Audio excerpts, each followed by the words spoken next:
չի դե չէ դες բան։ Քաղաքական ճնշում է արդյոք այս ամեն ինչը իմ նկատմամբ թե ոչ։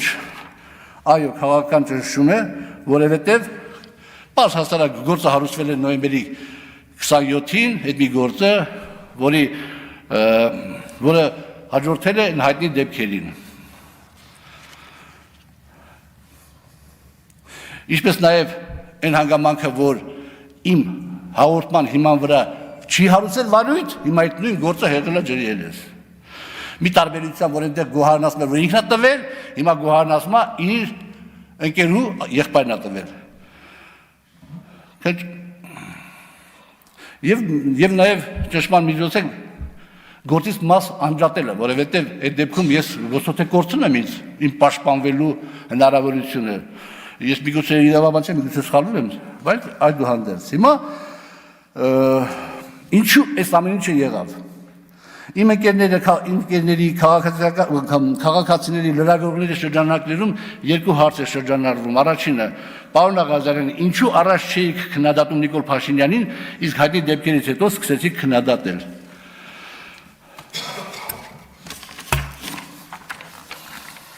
Եվ երկրորդ հարցը, ինչու այդպես ստացվեց, ինչու վարչապետը ձեր հանդեպ այդպես տրամադրվեց։ Եվ ես պարտավոր եմ այդ հարցերին պատասխանել։ Ես միշտ էլ այն հարթակներում, որտեղ որ կարելի էր, ես իմ քննադատությունը ներկայացրել եմ, շատերը շատ լավ գիտեն, բայց թիմային տրամաբանությունից ելնելով, ես դրանք չեմ հրապարակայնացրել։ Բայց որպեսզի մեկապարանոց չլինեմ, որոշ բաներ ներողություն եմ խնդրում, պետք է հիշեցնեմ։ Երբ որ պարոն վարչապետը երկդաշինքի խմբակցության ղեկավարն էր, այդ ժամանակ նախագահի ընտրության հարցեր եւ երկխմբակցությունը առաջարկել էր նախագահի թեկնածու Արտակ Զենալյանին։ Ես վարչության անդամ եմ եւ հարց բարձրացրեցի պարոն Փաշինյանին անվստահություն հայտնելու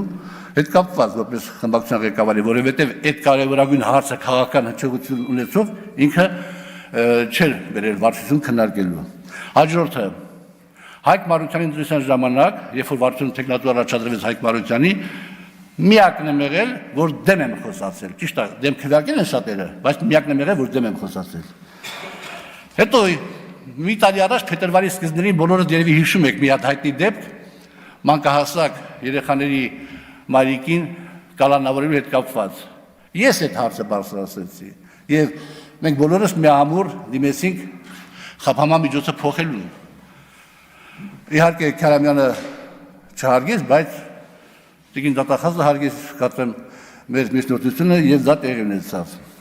Հաջորդը ելի մի տարի առաջ մոտավորապես վարչապետը եկավ եւ մեր խմբակցության հետ միասին քննարկման ժամանակ Եվրոմիություն հայտ ներկայացնելու հետ կապված քննարկում եղավ։ Միայն ես դեմ խոսացի, բայց մի շաբաթ հետո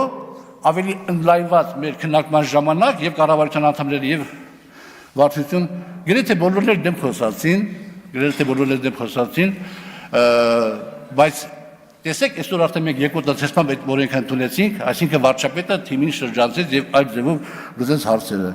Այս ամեն ինչը խաղաղության պայմանագրի հետ կապված ես տարբեր տեսակետներ եմ հայտնել, այս ամեն ինչը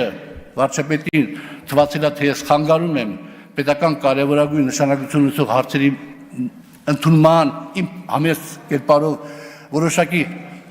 Ամփոփ եք խնդրում։ Այո, ամփոփում եմ։ Որոշակի անհարմարություններ կարող եմ առաջացնել եւ հետեւաբար ինքը